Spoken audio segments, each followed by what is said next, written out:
В общем, возвращаемся к проблеме. Случай на самом деле уникальный.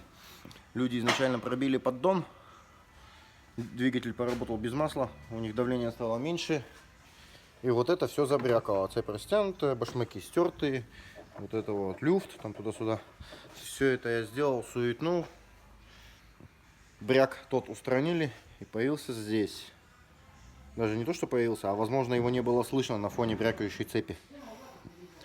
В общем, почему это произошло? Поддон поменяли.